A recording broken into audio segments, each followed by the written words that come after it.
Përshëndetje dashur miq të Antena Televizion, rikthehemi në emisionin Sinjal me mua Ermal Peçin për diskutuar mbi zhvillimet dhe ngjarjet më të fundit. Do të flasim konkretisht mbi atë se çfarë po ndodh në Partinë Demokratike. Një tjetër largim, tashmë kryetaria e Partisë Demokratike të Sarandës i është bashkuar Partisë Socialiste dhe është bashkuar dhe ka pranuar postin e nënkryetares në Bashkinë e Sarandës, duket sikur tashmë ka një valë tjetër që po lidhet drejt për drejt me jo vetëm largimen nga Partia Demokratike, por një kaos të brendshëm që po e zotron këtë parti. Në anën tjetër përplasjet që vinë me Besar Xhaferin, apo deklaratat e zotit Xhaferi, cilët kanë sjellë një shqetësim akoma më shumë të madh dhe një reagim në rrjetet sociale kundrejt deputetit Xhaferi. Vetë zoti Berisha ka thënë ndër të tjera ditën e dieshme që do të garojë përsëri në zgjedhjet që do të hapen në vitin 2026, paktën siç e përcakton statuti. Por sikur mos mjaftonte vetëm kjo ngjarje, duket se tashmë sot, ditën e sotme, ndërkohë që është bërë publik raporti OSBE-Odirit, vetë zoti Berisha ka nisur me deputetët e rinj ajo që shkruhet një parashkollim për deputetët. Atë që bënte Zeqinet Caushi, tashmë do ta bëjnë deputetët e Partisë Demokratike. Ajo shkollë e cila u sulmua, shkollë politike dhe u ironizua nga Partia Demokratike, sot po përsëritet vetë. Kjo është panorama dhe këtë do diskutojmë fakt sot, e kam kënaqësinë të kem në studio avokaten dhe një nga zërat publik më të njohur, Alesia Balliu. Alesia, përshëndetje. Faleminderit për ftesën, Ermal. Faleminderit ju për kohën tuaj. Do doja për ta nisur menjëherë diskutimet dhe zhvillimet e ngjarjeve, do doja të merrja një koment nga ju mbi largimin apo mbi atë se çfarë ndodh që përsëri nga Partia Demokratike kryetaria e PD Sarandës e ka braktisur dhe i është bashkuar tashmë Partisë Socialiste dhe është bashkuar si nënkryetare e Bashkisë Sarandës. Çfarë po ndodh në PD në këto momente? Atëherë, ka shumë demokratë cilët kanë dhënë vite kontribut dhe vite punë në Partinë Demokratike, të cilët nuk janë ndjerë të vlerësuar dhe nuk janë ndjerë të vënë në pozicionet e duhura përkatëse nga kjo parti. Duke parë pazaret që janë bërë nga elita e Partisë Demokratike, por dhe nga leadershipi i saj që është doktor Berisha, ato nuk e kanë gjetur më veten as në ideale, as në garë, as në punë, as në meritokracinë atë parti. Dhe duke munguar këto 4 element brenda një partie, brenda një force kur ti aderon, sepse është normale që çdo njeri ka ambicet e veta kur aderon në një forcë politike. Në momentin që ti aderon në një forcë politike dhe ti nuk ke hapësirë të zhvillohesh, të progresosh, të ecësh përpara, atëherë pa diskutim ti merr vendimet e tua të largohesh. Dhe largimi i tyre është bërë edhe si largim i detyruar, jo si një largim me dëshirën më të mirë të mundshme, që ato po zgjedhin PS-n për një post. Nuk është kështu. E vërteta qëndron që këto demokrati ka larguar Sali Berisha, pasi këto demokrat Sali Berisha nuk i ka parë të dejmë për të drejtuar, duke i zvendësuar me qoka dhe duke i zvendësuar në parlament me individ që ngjajnë me Zeqinen dhe janë kolege të saj, si rasti i qokës Lutz Boçit nga Elbasani. Dhe tani jemi të detyruar të bëjmë një shkollë vjeshtore, sa të verore bëri Rama, në mënyrë që ti mësoj ABC-n këtyre deputetëve që të kenë mundësinë të artikulojnë. Sepse Berisha në këtë situatë që jemi sot e ka parë që nuk ka zëra në parlament që të flasin, nuk din të flasin, nuk din të ndërtojnë një kaos, nuk din të debatojnë, nuk din të prodhojnë. E vetmja gjë që bëjnë deputetët e parlamentit është të heshtin përveç 3 individëve, 2 ndërto madhështorët që janë Çuni Fariut edhe Noka që bërtasin dhe nuk japin asgjë tjetër përveç se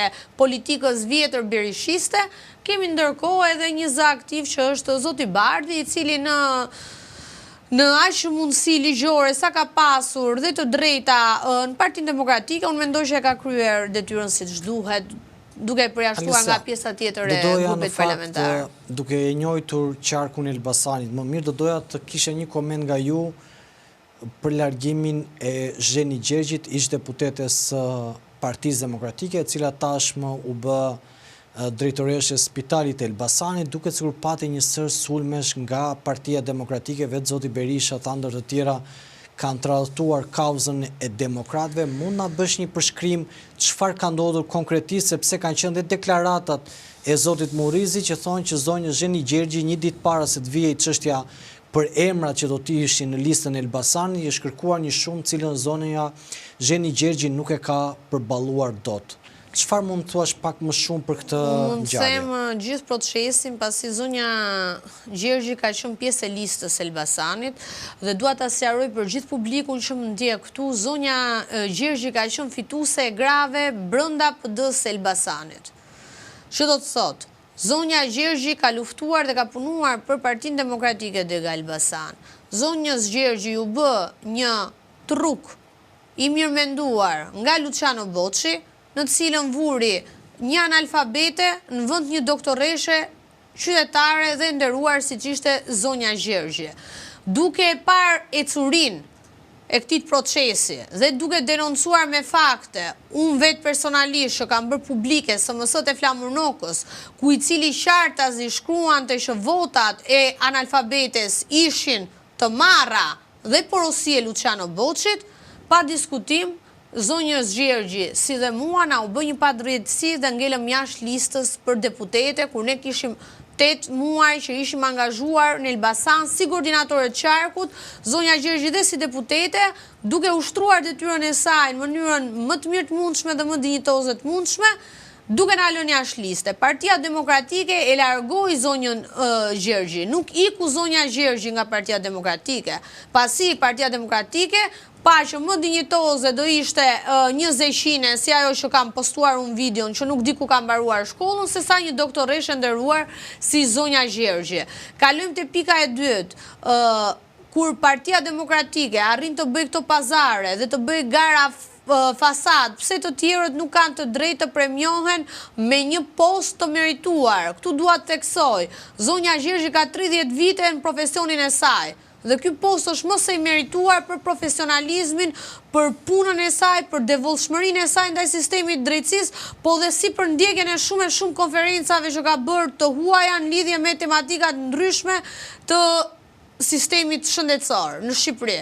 Ka qenë zë i fortë që ka ngritur kauzat dhe detyra pa diskutim e cila i është ofruar është një detyrë e cila nderon jo vetëm zonjën Gjergji, por edhe gjithë qytetin e Elbasanit, pasi ajo është një profesioniste dhe tepër e devotshme në punën e saj për t'i shërbyer qytetit në sistemin shëndetësor.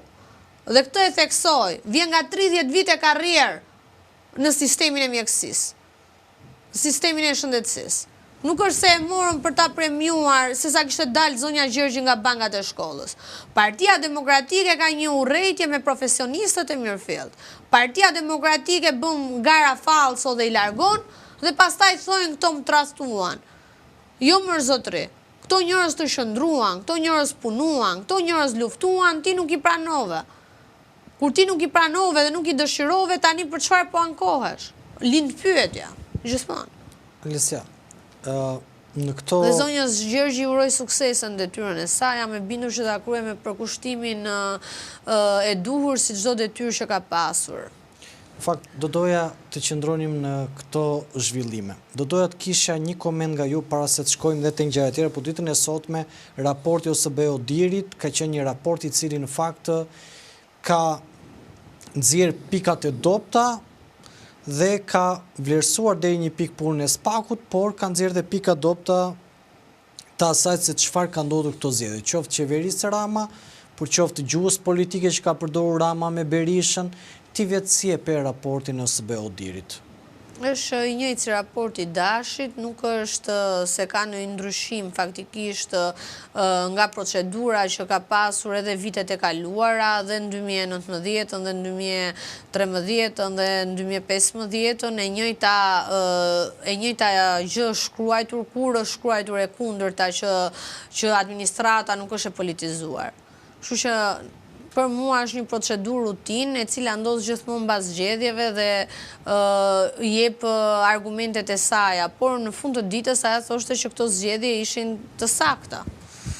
Në fakt, të sakta mund të kesh një interpretim për shkak se tregonte që kishte plot momente ku përdoreshin pushteti përdori si instrument për të fuqizuar pushtetin. Pra, kur ka qenë e kundërta? Dhe në 2011, dhe në 2013, dhe në 2015, dhe në 2021. Po, ndërkohë edhe deputet Partisë Demokratike kanë thritur për protesta. Individ pranë Partisë Demokratike tashmë kanë thirrur për protesta. Shikoni të mundshme që të ketë fuqi Partia Demokratike në këto largime që po ndodhin për të thritur protesta të cilat mund ta shkundin qeverinë e Ramës? Partia Demokratike sot është më keq se çka qenë Lulzim Basha në vitin 2022, e cila ka vullën e partisë, por dhe një grup parlamentar, por ajo nuk ka më njerëzit, nuk ka më struktura dhe ka praktikisht 4 muaj pa bërë një mbledhje. Kjo jo sepse ato nuk duan, por sepse strukturat nuk i përgjigjen më atyre.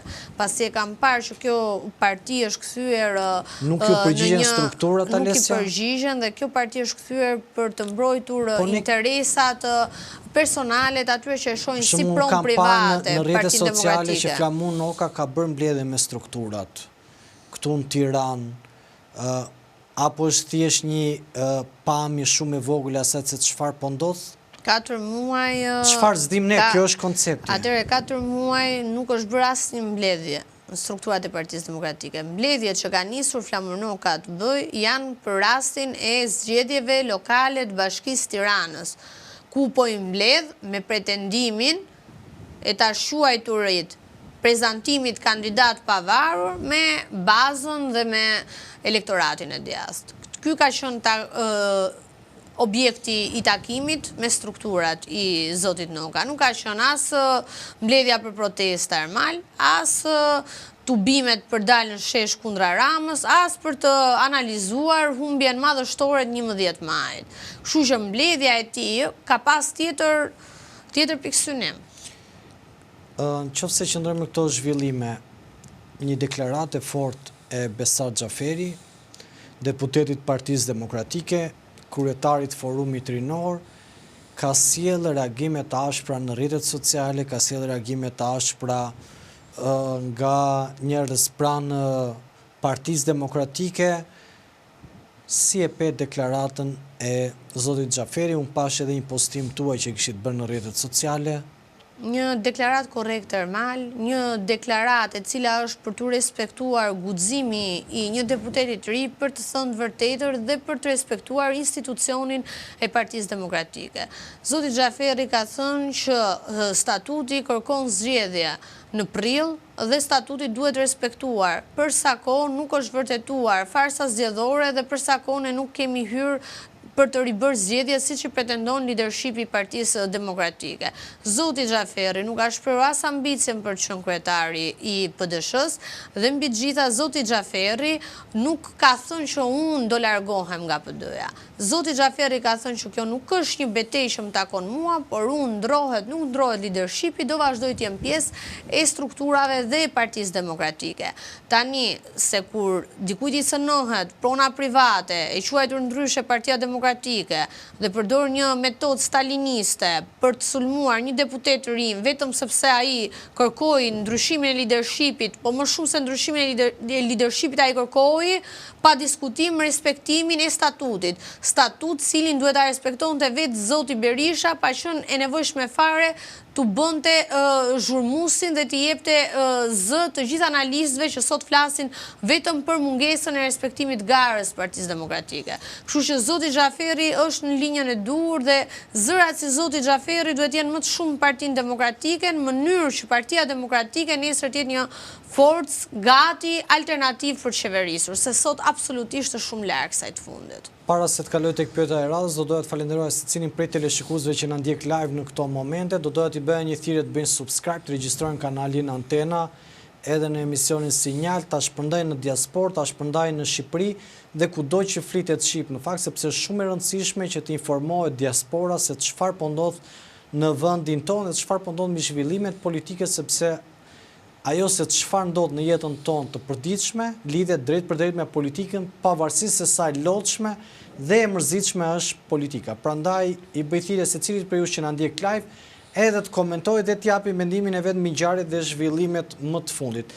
Alesja, do doja në fakt të doja të bëja dhe një pyetje e cila lidhet drejt për drejt me këto zhvillime përsëri.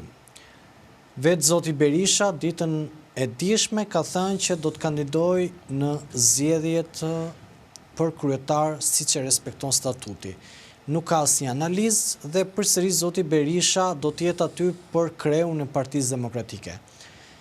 E shikon të mundshme që mund të ketë njëri përballë që mund ta mundi zotin Berisha, e shikon të mundshme që mund të jetë dikush përballë që mund t'i synoj postin, apo shikon që do të jenë fasad dhe nuk do të ketë as edhe një ngjarje. Tani, thënë kjo në pamjet parë, duket sikur zgjedhjet me Berishën brenda i bie të jenë zgjedhje staliniste dhe mos jenë zgjedhje për quhen një farsë dhe të jenë zgjedhje proceduriale, të jenë thjesht për procedurë.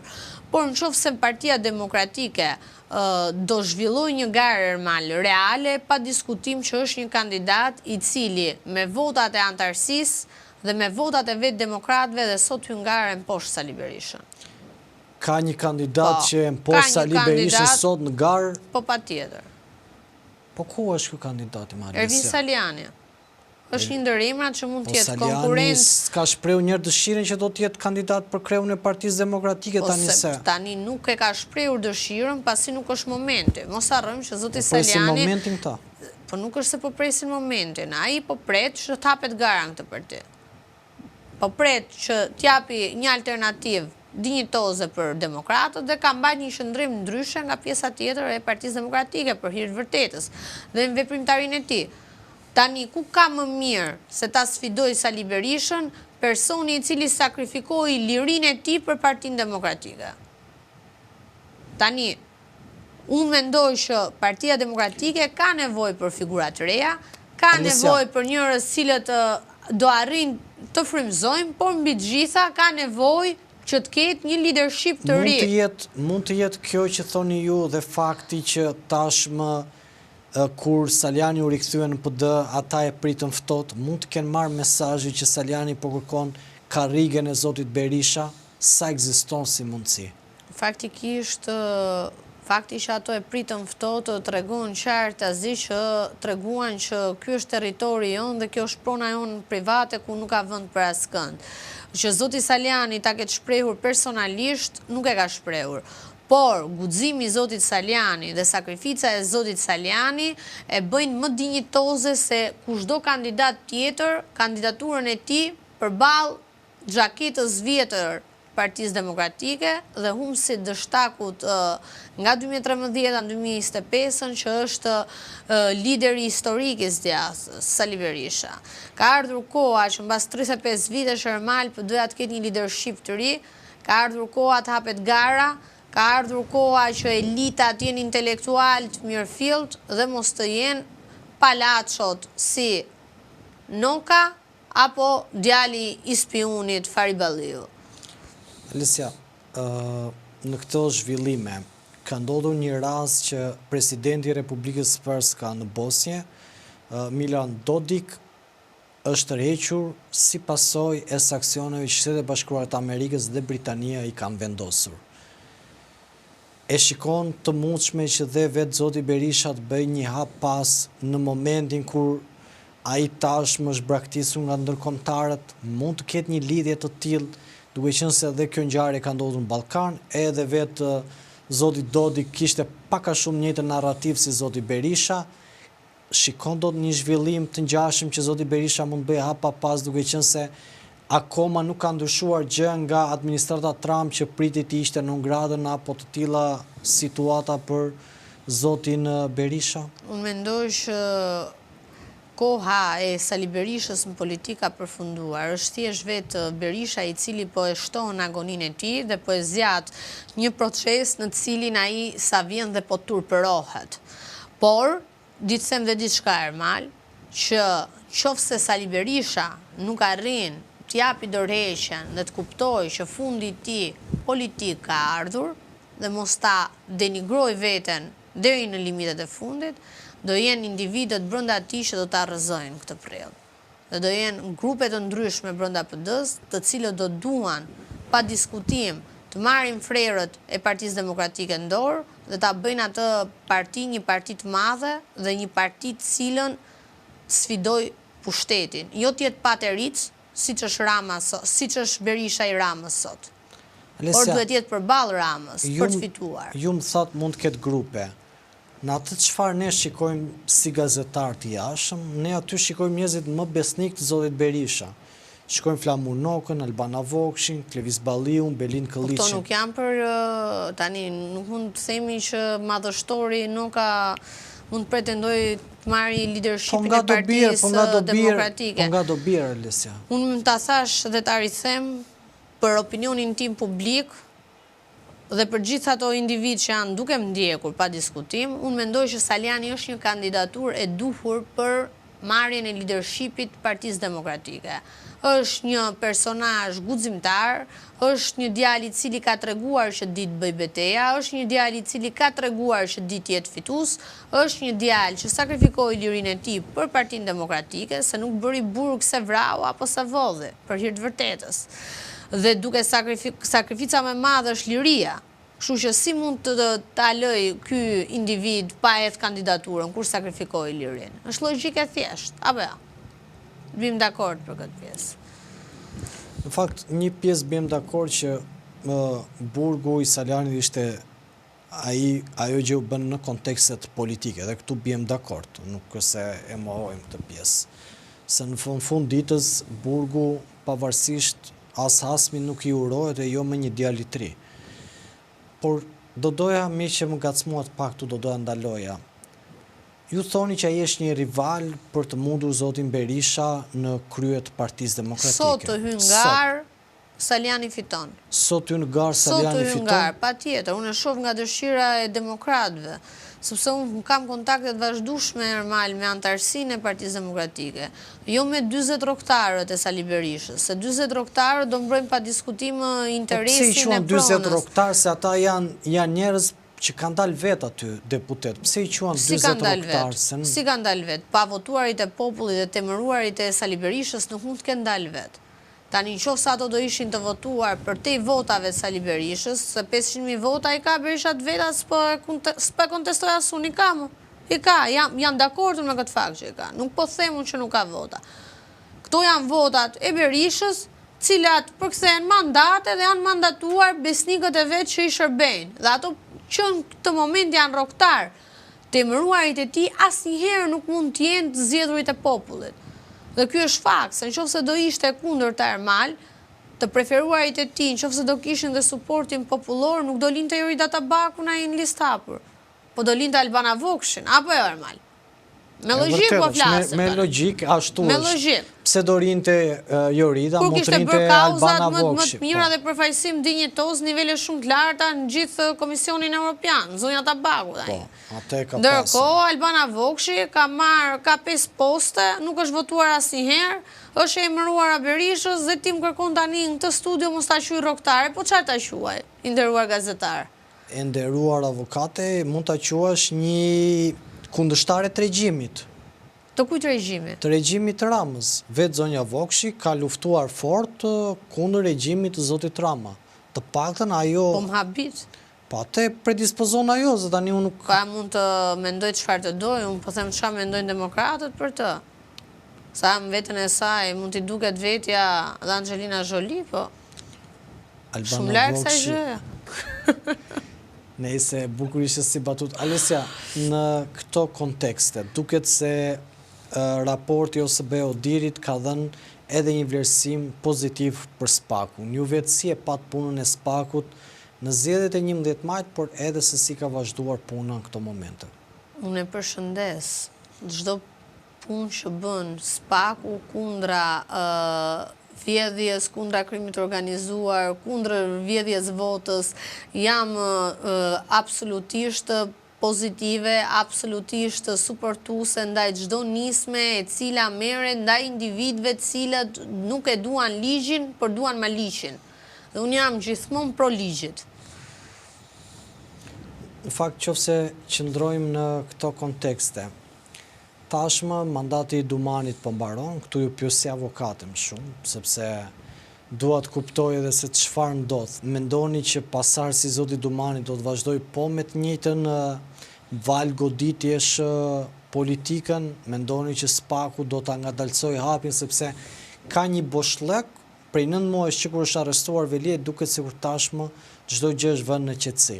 Mund të ndodhi që pas diellit të dali stuhia dhe SPAK-u të veprojë akoma më fort, si e shikon? Unë kam besim tek puna e SPAK-ut dhe pa diskutim që duhet inkurajuar në maksimum që të ketë gjithë suportin e duhur, qoftë financiar, qoftë edhe atë publik për të arritur rezultatet që meriton të ketë si institucion SPAK-u, po dhe rezultatet që pret gjithë populli shqiptar për hir të vërtetës nga ky institucion.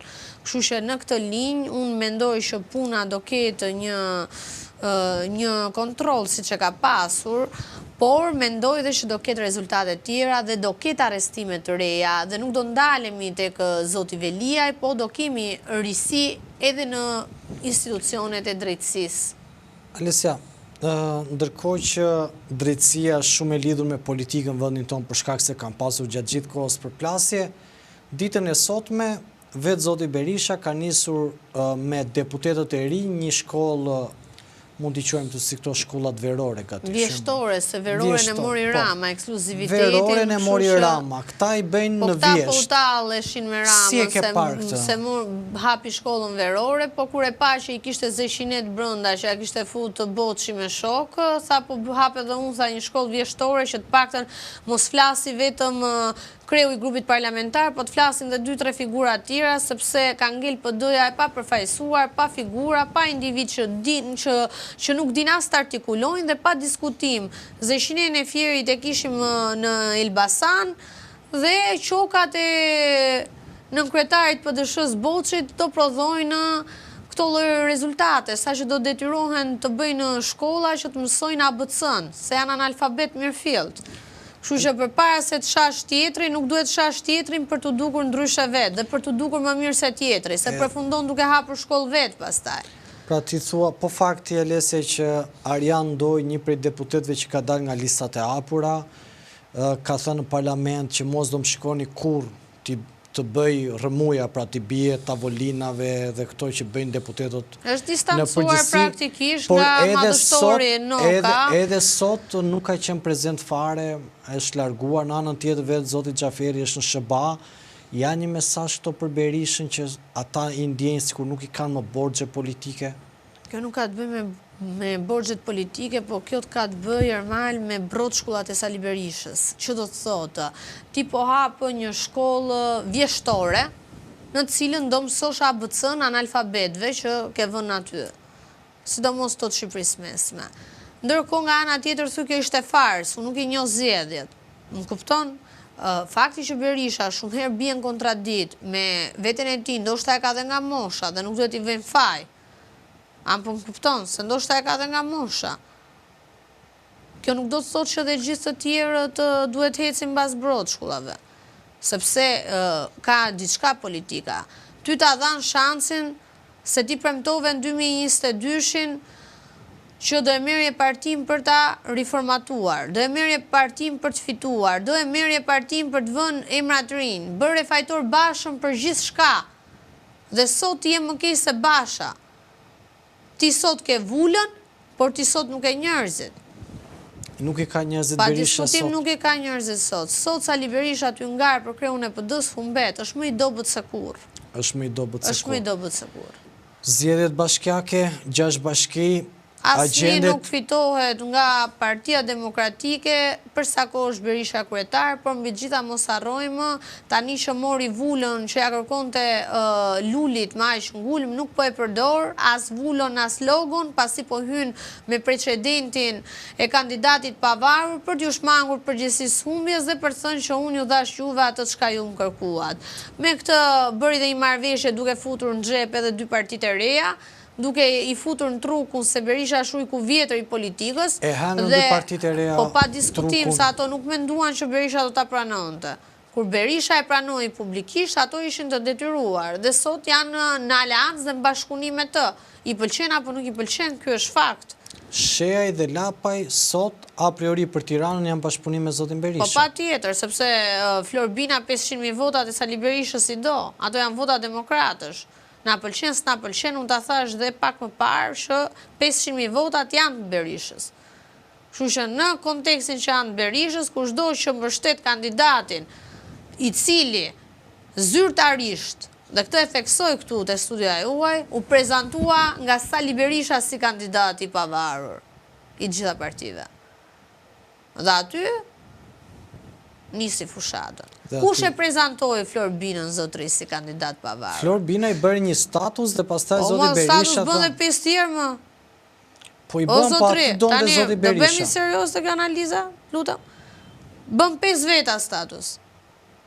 Doli Berisha, sa që më kujtoj dhe Agallata Luizellit, mendova tha se do thoshte emrin tim, që ta kuptojmë kush vendosi për të pavarin, pastaj kalojmë tek partitë e vogla. Për zotin Lapa e kuptoi suportin se dikur ka qenë pjesë Bina i Shqipëria bëhet dhe ishte normale. Zoti Shea në fillim tha jo, pastaj tha po, se Berisha i tha ndaç mirë, ndaç lërë. Bina është kandidat i pavarur, tha. Dhe në këtë lloj kushtesh, negociatash, e kupton veti kandidati i kujt është ky pavarur. Bim dakord tani besoj. Alesia, në këto zhvillime... Se prezantimi ti erdhi nga vetë Berisha, nuk erdhi as nga madhështori Noka. Po, është e vërtet, po zoti Flamur Noka është që është në terren, por fakti që zoti Binaj gjatë gjithë kohës, Alesia thot, unë nuk e kam takuar zotin Berisha, nuk kam folur kur me zotin Berisha, distancohem nga zoti Berisha. Është strategji kjo. Është strategji, është strategji pa diskutim se Berisha do thotë nuk pata dorë as në menaxhimin e fushatës, as nuk ka qenë pjesë një deputeti i Partisë Demokratike si imazh i fushatës. Së shumë e rëndësishme kjo. Prandaj u largua Belind Këlliçi, jo si e interpretojnë mediat. U largua për të shmangur çdo përgjegjësi politike nga PDSH-ja. Prandaj u largua Belind Këlliçi, që të shmangësh nuk ka qefmbetje me Belind Këlliçi në këto momente. Nuk ka qefmbetje për sa kohë është larguar për arsye politike. Nuk është larguar për arsye se nuk ka dashur kryetari i Partisë Demokratike. Ka qenë një strategji e të pavarurit Binaj për të pasur në krah të tij figura jo politike. Të njëjtën gjë ka bërë edhe me Partinë Mundësia, ku nuk ka zgjedhur deputetët përkatës të asaj partie, po ka marrë në kryetaren e partisë, cilën e ka marrë për imazh fushate, dhe të njëjtën gjë ka bërë edhe me zotin Lapaj. Kështu që në këtë situatë, ai pa diskutim thotë që unë po bëj një fushatë të pavarur nga kandidatët politik apo kryetarët e partive politike më të mëdha, po kanë përfaqësues politik të tyre, por jo të mandatuar me mandat deputeti për të suportuar gjatë të kohës që Florian Bina bën fushatën për Tiranën. Në këtë kontekst, Alesia, çfarë e pret Partinë Demokratike dhe këtu të pyes si njohëse asaj partie në qoftë që vazhdon në këtë rrugë? Unë mendoj që Partia Demokratike nuk është momenti sot, por mbas së datës 9, pa diskutim që duhet bëj një analizë thellë. Pse them mbas datës 9? Se në datën 9 janë zgjedhjet lokale. Dhe çdo diskutim i cili bëhet tani bëhet në dëmtim të Partisë Demokratike, nuk bëhet në progres apo në zhvillim të Partisë Demokratike. Raporti Odiri doli, tani PD-ja duhet të ndërmarrë aksionet e saj, dhe unë këtu i qëndroj deklaratës zotit Xhaferi, se nëse Berisha nuk përsërit 11 maj, nuk ka arsye as pse të rigaroj më si kryetari i PD-s. Alesia, unë ju falenderoj shumë për kohën tuaj dhe që ishit pjesë e kësaj bisede. Ishte kënaqësi. Faleminderit Ermal. Të dashur miq, duke falenderuar secilin prej jush që na ndjek në Antena Televizion, duke falenderuar secilin prej jush që na ndjek live, komenton, e shpërndan Antena Televizion në diasporë, por edhe në Shqipëri, që komentoni, jepni mendimin tuaj dhe që e shpërndani sa më shumë e rëndësishme të regjistroni kanalin ton dhe ta shpërndani në diasporë. Mos u largoni nga Antena Televizion, mos u largoni nga emisioni Sinjal apo dhe emisioni Pa Emër, subscribe dhe do të shihemi përsëri mbi zhvillimet dhe ngjarjet më të fundit.